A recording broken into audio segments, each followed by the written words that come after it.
It's vibrant, it's happening, I feel. I mean, the place where I stay, just below it, there are 2 cafes and they're always bustling with crowds from around the world, so it's cool. There's a lot of options, so it's quite competitive. Sometimes it can be a bit mind-boggling because every street has so many coffee shops. It's just everywhere, isn't it?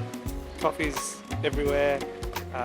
People absolutely love it and don't mind paying $7 like I have for a good coffee. So people in Melbourne tend to have coffee earlier in like really early, maybe 7, 8. Oh, I really like the interior design. Like there are just so many different styles of coffee shops, like themes, I would say. It's really cool. Many different local coffee shop cafe with their coffee beans and roast by themselves is quite different from Asian type of coffee. I like Melbourne coffee, but I think it's kind of expensive. But I think there's more variety in Melbourne, maybe. In Thailand, people mostly love drinking iced coffee, but here people prefer hot coffee. The quality of coffee in Melbourne is really good.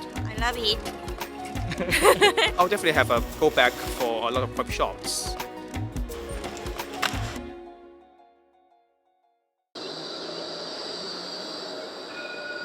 Melbourne is known as the city of coffee, city of cafes. Like that, it's the dream of every barista to visit Melbourne and to try the coffee there.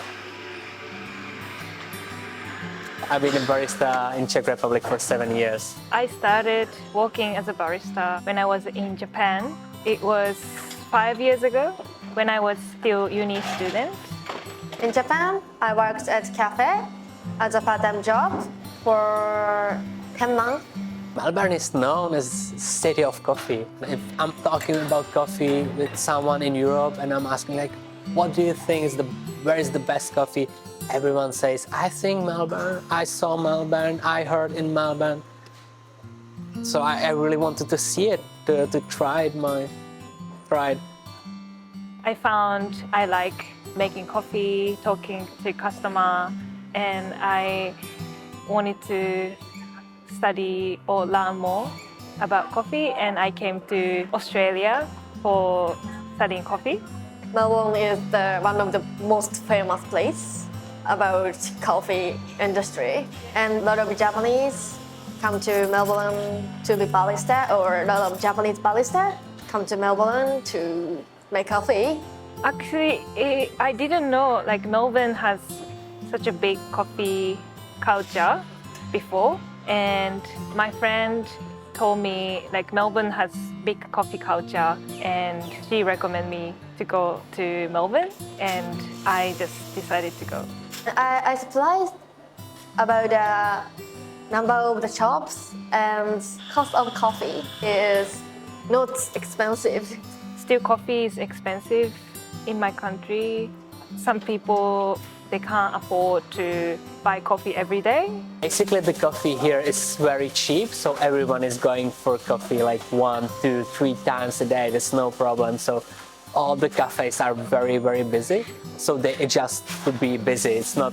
It's much more about doing like big amount of the coffee than to play with the coffee, to do from the coffee as much as possible. So it's more about the amount than about the quality. In Japan, I make coffee only one.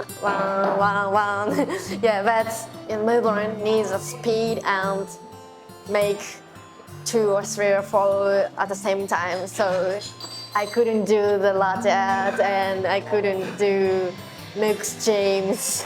It was difficult for me to know types of coffee.